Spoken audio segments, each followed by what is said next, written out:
네, 여러분 안녕하세요. 디톡스 잉글리시의 김태훈입니다. 자, 오늘 영상에서는 어휘 공부 어떻게 하는 게 가장 효율적인지 그 방법을 소개해 드리도록 하겠습니다. 자, 어휘라고 하는 것은 역시 나의 목표가 무엇이냐를 설정하는 것이 제일 중요하겠는데요. 이렇게 한번 생각을 해보자고요. 어휘라고 하는 것은 망망대해와 같습니다. 그런데 우리가 살면서 바다의 어느 지점을 안 가봐서 참 괴롭다 이런 생각하지 않죠. 그걸 어떻게 다 가보겠어요? 살면서 이 지구라는 행성의 바다 모든 곳을 다 항해해 본 사람이 있을까요? 없겠죠. 고금을 막론하고 이 세상을 살았던 전 인류를 통틀어서 단 한 명도 없다고요. 근데 그것 때문에 괴로워할 필요가 있느냐? 아니, 하다못해 해외는 말할 것도 없고 한국이라는 이 작은 땅덩이에서도 안 가본 곳이 너무나 많은데 그렇다고 우리가 그것 때문에 괴로워하지 않죠. 왜? 필요가 없으니까. 거기 안 가봐도 내 인생에 큰 문제 안 생겨요. 그리고 그건 나한테 지금 우선순위가 아니야. 자, 그런데 왜 어휘를 공부할 때는 모든 걸 다 알려고 하느냐 이거죠. 영어를 공부할 때도 여러분 우선순위라는 게 있는 겁니다. 예를 들어서 내가 외국계 회사를 다녀요. 그러면 그 회사에서 쓰는 영어가 있을 거 아닙니까? 그걸 놔두고 A부터 Z까지 알파벳 순서대로 나열되어 있는 단어책을 그냥 드립다 외우는 건 비효율적이죠. 그리고 요즘처럼 AI가 발달한 시대에는 사실 단어책을 사서 외운다는 게 필요성이 점점 줄어들고 있다고 봅니다. 물론 어느 정도 좀 아카데믹한 글들 이런 것들을 익혀야 돼 라고 판단을 하신다면 한번 넘어야 되는 산이 있는 건 맞아요. 예를 들어서 뭐 워드스마트라든지 좀 유명한 단어책들 있죠. 이제 그런 것들을 사서 한번 진득하게 여러 회차 정독을 해보고 외워보고 또는 뭐 온라인 스터디를 해서 단어 시험을 봐보고 내지는 요즘은 AI 챗봇을 활용해서 단어 시험지 만드는 것도 너무나 쉬워졌잖아요. 그런 식으로 퀴즈도 한번 보면서 여러 회차 이거를 공부하는 것도 필요하긴 합니다. 근데 이거는 어디까지나 아카데믹한 영어가 필요하신 분들, 그런 분들한테 권하는 방법이고요. 만약에 여러분들이 이런 타입에 해당이 된다면 그런 두꺼운 단어책 이런 것들을 정말 찢어질 때까지 외워보시는 그런 정성도 필요할 수 있습니다. 많은 분들이 노력을 안 하고 뭔가 변화가 있기를 바라시는데 그건 좀 잘못된 생각이라고 생각해요. 저 같은 경우는 이 아카데믹한 영어까지 다 익히는 게 저한테 필요했기 때문에 전 정말 두꺼운 단어책을 들고 다니느라 손에 터널 증후군이 온 적도 있어요. 버스 탈 때도 사람들 뭐 이렇게 만석이어도 그 사이에 이렇게 끼어서 입석으로 가면서 막 이렇게 보고 전철 환승할 때도 계속 들고 다니면서 이렇게 막 보다가 막 넘어질 뻔하기도 하고 이런 정성의 시간이 있었습니다. 그래서 그런 것들을 정말 정성스럽게 자주 들여다보는 거 중요합니다. 만약에 여러분들이 아카데믹한 영어가 필요하신 분들이라면요. 근데 그게 아니다. 나는 뭐 태평양까지 나갈 필요도 없어. 난 그냥 여기 우리 앞바다만 해도 충분해. 그런 분들이라면 내 일상에 필요한 영어를 하나의 큰 대주제로 잡아놓고요. 그때 필요한 영어 단어를 정리하고 공부하시는 걸 권합니다. 영어 공부를 취미로 하시는 분들도 있죠. 이런 분들은 목표 설정이 좀 막막할 수 있는데 뭐 하다못해 취미라면 내가 좋아하는 콘텐츠 같은 걸 소비하는 데 영어를 쓰실 거 아니에요. 뭐 영화를 보는 게 될 수도 있고 소설을 읽는 게 될 수도 있겠죠. 자, 이런 것들에서 궁금한 거 그때그때 발췌를 하시는 겁니다. 자, 그래서 첫 번째 단계는 뭐다? 나에게 필요한 영어를 정의를 확실히 내리고 그 다음 그 범주 안에 있는 것을 정성스레 외우시라. 그게 만약에 아카데믹한 영어면 아카데믹한 영어를 모아놓은 좋은 책들이 많으니까 그것들을 진득하게 학습을 해보시고 만약에 그게 아니다, 좀 더 난 실용적인 것들을 원한다, 그러면 그 실용 영어의 범주에 있는 어휘들을 공부해보시고 아예 난 그냥 취미로 공부한다, 그러면 내가 즐기는 콘텐츠에서 영어 단어를 발췌하셔서 그걸 진득하게 공부를 해보시면 되는 겁니다. 범주 설정, 그게 첫 번째 단계예요. 자, 그러면 이 아카데믹한 영어를 위한 어휘 학습은 그 방법이 어느 정도 정형화되어 있으니까요. 제가 거기에 구태여 더 설명을 덧붙일 필요는 없을 것 같고요. 좀 더 실용적인 목적으로 영어 학습을 한다라고 했을 때 그때 어휘 학습은 어떻게 하시는 게 좋냐? 자, 이런 노트패드를 조그만 걸 포켓 사이즈로 하나 구매를 하세요. 그런 다음에 늘 가지고 다니시면서 자주자주 꺼내 보시길 바랍니다. 자, 이렇게 노트가 있으면 이걸 이렇게 반으로 갈라보는 거예요. 자, 이렇게 반으로 가르시고요. 내가 원하는 게 뭐 한국어든 영어든 그때그때 필요한 걸 적어보는 거예요. 한쪽에는 영어만, 한쪽에는 한국어만 이렇게 적어보는 거죠. 뭐 예를 들어서 그냥 일상에서 갑자기 궁금해지는 거 있잖아요. 뭐 땅 파면 돈 나오냐? 약간 이런 거를 갑자기 영어로 어떻게 말하지? 궁금할 수 있잖아요. 영어 공부 좋아하시는 분들이라면. 그러면 한쪽에 적어보는 거예요. 자, 이렇게 적었는데요. 자, 지금 글씨를 굉장히 휘갈겨 썼죠. 의도된 겁니다. 자, 글씨는 예쁘게 쓰시지 않는 게 좋아요. 자, 왜냐? 글씨를 예쁘게 쓰다 보면 또 형형색색 예쁘게 꾸미다 보면 공부보다 깔끔하고 정갈하게 쓰고 꾸미는 것에 더 많은 에너지를 쏟게 됩니다. 저도 이렇게 해봤기 때문에 말씀을 드리는 거예요. 예쁜 거 다 필요 없습니다. 실용만 앞세우세요. 저도 글씨 정갈하게 못 써서 이렇게 갈겨 쓰는 게 아니에요. 휘갈겨 쓰고 공부 외에 나머지는 전부 다 드리는 품이 최소가 되어야 해요. 그걸 꼭 명심하세요. 번호 매길 필요 없어요. 어차피 많이 공부하시다 보면 번호 매기는 거 의미 하나도 없어져요. 저도 이런 노트들이 이거보다 더 큰 노트인데 정말 제가 서서 제 가슴까지 오는 높이의 서랍장 꽉꽉 채우고도 부족해서 나중엔 다 갖다 버렸거든요. 거기에 제가 처음에 야심차게 1번, 2번 이렇게 번호를 매기고 막 예쁘게 정리를 하고 뭐 중간에는 시간을 좀 줄여보겠다고 타이핑을 해서 인쇄해서 그걸 이렇게 붙여도 보고 정말 다양한 걸 해봤거든요. 다 의미 없어요. 보고 그때그때 외울 수만 있으면 되는 겁니다. 근데 여러분들 이런 생각 하시겠죠? 나는 안 예쁘면 공부할 맛이 안 난다. 이건 우선순위가 잘못된 겁니다. 공부할 맛을 추구하는 게 지금 중요한 거예요? 어휘를 더 많이 익히는 게 중요한 거예요? 그 우선순위를 잘 따져보셨으면 좋겠어요. 나는 공부할 맛을 찾아다니다가 어휘를 많이 못 외웠고 어떤 사람은 그냥 막 휘갈겨 써서 같은 시간이 지나고 나서 보니까 이 사람이 훨씬 더 늘어있더라. 자, 누가 더 이득이에요? 그거 한번 생각해 보시면 돼요. 예쁠 필요 없습니다. 저도 예쁜 거 좋아해요. 근데 예쁠 필요 없습니다. 번호 매기실 필요 없어요. 또 이런 의문을 가지실 수 있습니다. 근데 이거 시간이 한참 지나면 정말 내 글씨여도 그때 휘갈겨 쓴 거를 그때 알아봤는데 못 알아볼 수도 있는 거 아니냐. 뭐 그럴 수 있죠. 그 정도의 가동력은 있어야 되겠죠. 근데 시간이 지나고 나서 다시 들여다봤을 때 찾기 어려운 이런 문제는요. 전산화를 통해서 해결이 가능합니다. 제가 앞서서 제 가슴에 올라올 정도의 서랍에 꽉꽉꽉 채우고도 자리가 모자라서 결국은 다 버렸다고 했잖아요. 근데 그걸 제가 그냥 버리진 않았겠죠. 거기에 퍼부은 시간이 얼마인데 그걸 그냥 버렸겠어요, 그죠? 그래서 저는 그걸 전부 다 엑셀에 이렇게 옮기는 시간을 가졌습니다.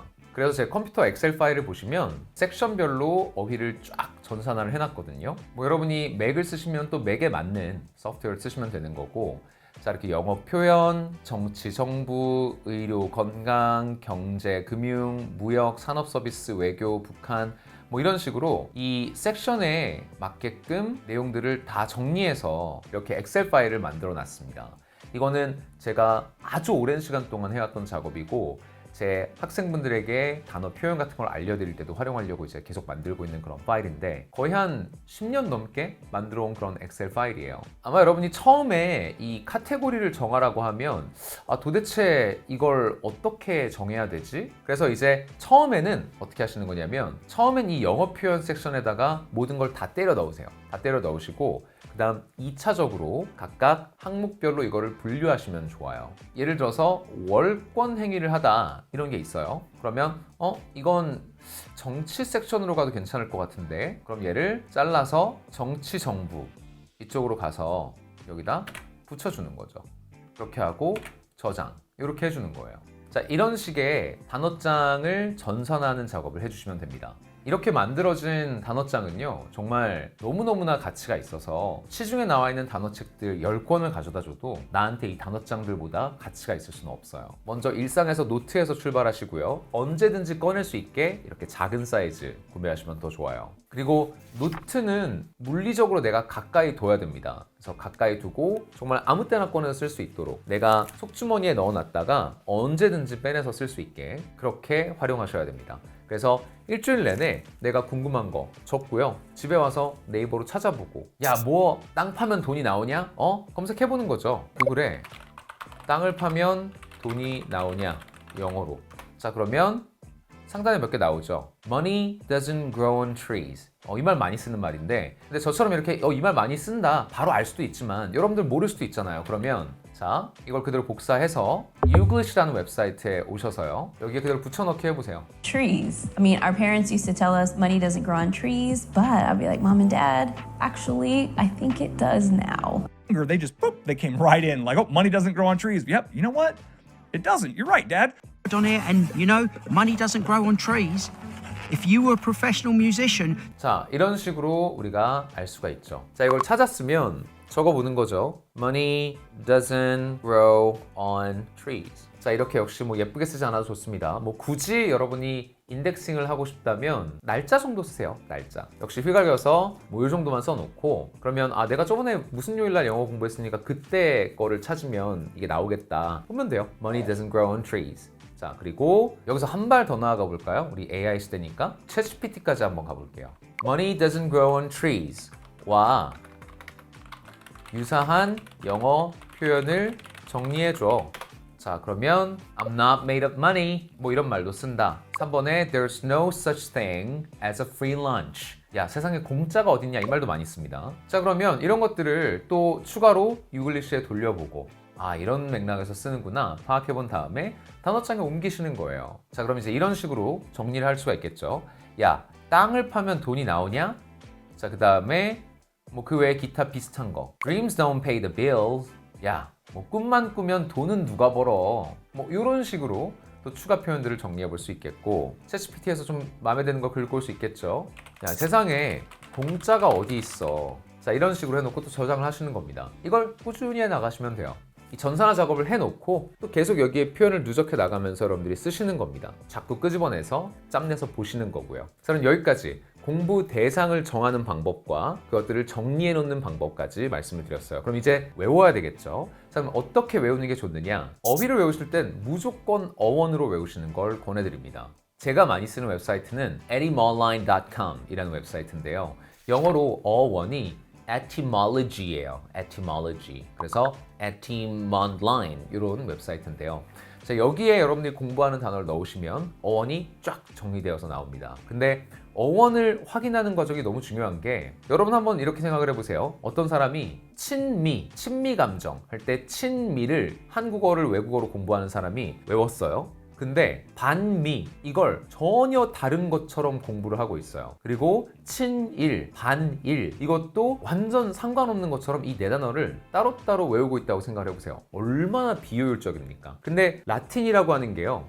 한자어랑 좀 비슷해요. 어근이 있는 단어를 두 개를 합치거나 세 개를 합치면 그게 단어가 됩니다. 그래서 그걸 파악하시는 게 굉장히 중요하다. 예를 들어서요. 누가 나를 도와준다라고 하는 단어 assist 이걸 한번 쳐보면 자, assist는 어떤 어근을 갖고 있을까? 어디 쪽으로라는 전치사 to의 의미를 갖는 ed 이게 있고 그리고 sistere라고 하는 서다, 가만히 서 있다. 아, stand라고 하는 그런 뜻이 있구나. 그러면 이제 이런 그림이 그려지는 거죠. 누군가가 넘어지려고 할 때 가서 이렇게 그쪽으로 가서 서서 이 사람을 받쳐주는 거. 그게 assist입니다. 자, 그러면 assist가 stand라는 걸 배웠고 add가 to라는 걸 배웠잖아요. 그럼 얘는 어마어마하게 확대 적용을 해볼 수가 있는 거예요. 마치 반, 친 이 접두사 하나를 공부해놨을 때 무한 활용할 수 있는 것처럼요. 자, 그래서 persist는 persist,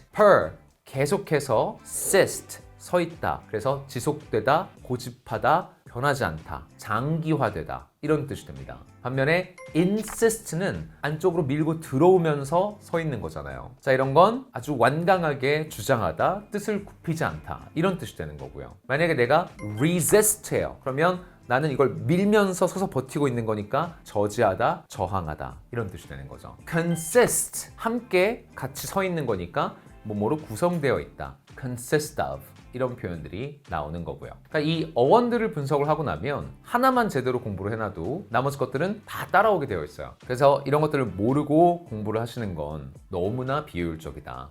그래서 내가 타겟으로 삼은 어휘들이 있으면 반드시 어원들을 한 번씩 체크를 해보십시오. 이렇게 어원까지 확인하셨으면 망각의 곡선이라는 개념 들어보셨죠? 약간 있는 시간을 가져보시는 걸 권합니다. 그래서 사이클을 돌리시는 게 중요해요. 뭐 예를 들어서 매월 1주차에는 검정색 노트를 쓰고 2주차에는 빨간색 노트를 쓴다. 이런 식으로 이걸 교차해서 쓰다 보면 내가 보는 것들이 계속 바뀌잖아요. 그죠?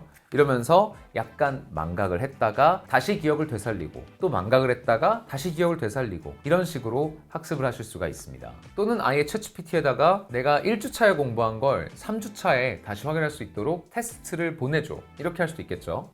내가 오늘 공부한 영어 어휘인데 이걸 기반으로 어휘 시험지 만들어서 제공해줘.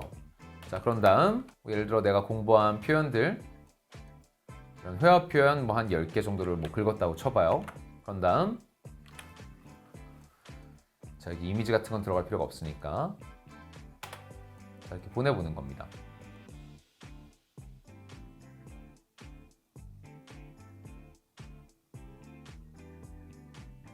그래서 망각의 곡선을 활용하셔서 이렇게 미리 만들어 놓은 시험지들을 일주일 있다가 꺼내본다든지 해서 그때그때 풀어보는 거예요. 자, 그러면 내가 공부해야 될 범주도 좁혔고 타겟도 정했어요. 전산화 작업도 했고 그리고 어원까지 확인을 했습니다. 테스트까지 봤어요. 자, 이걸 하는 과정에서 잊으시면 안 되는 마지막 한 가지 말씀드릴게요. 뭐냐? 어휘 공부는 영어 공부의 일부라는 걸 잊지 말아라. 다시 말해서 어휘만 파고들어선 안 된다는 겁니다. 이걸 달리 말하면 무슨 말이 되냐면 너무 어휘 공부에만 골몰해서 하루 4시간, 7시간씩 영어 단어만 보지 마시라는 거예요. 워낙 공부를 하면서 손도 많이 가고 품도 드는 영역의 학습이다 보니까 시간을 많이 잡아먹거든요. 그래서 상한선을 정해놓지 않으면 이게 완전 시간을 순삭해버리는 그런 영역이기도 해요. 그래서 저 같은 경우는 아예 새로 하루에 정리하는 단어의 양을 내가 공부하는 이 지문당 5개 이렇게 정하자. 여러분 그런 경험 해보셨죠? 영어 공부를 하는데 모르는 거 투성이야. 그래서 하이라이트를 이렇게 형광펜으로 표시를 하다 보니까 전부 다 해야 돼, 표시를. 그런 경우 분명히 있었을 거예요. 근데 그렇게 하면 효율이 너무 떨어지니까 다 알고 싶어도 그 욕심 다 채우시는 게 영어 공부가 아니라는 거예요. 내가 우선순위로 이 중에 5개만 꼽는다면 뭘 공부할까? 그걸 따져보시고 그 다음 그걸 추려서 공부하시는 게 훨씬 더 도움이 많이 된다.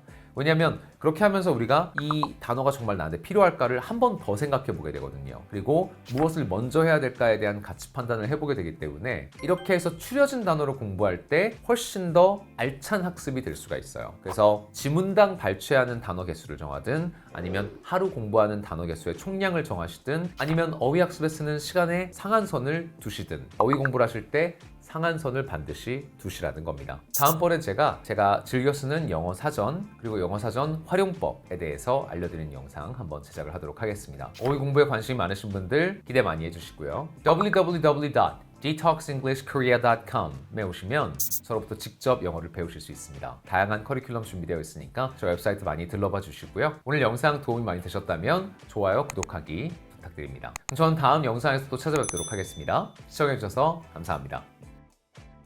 It's detox time because you deserve better.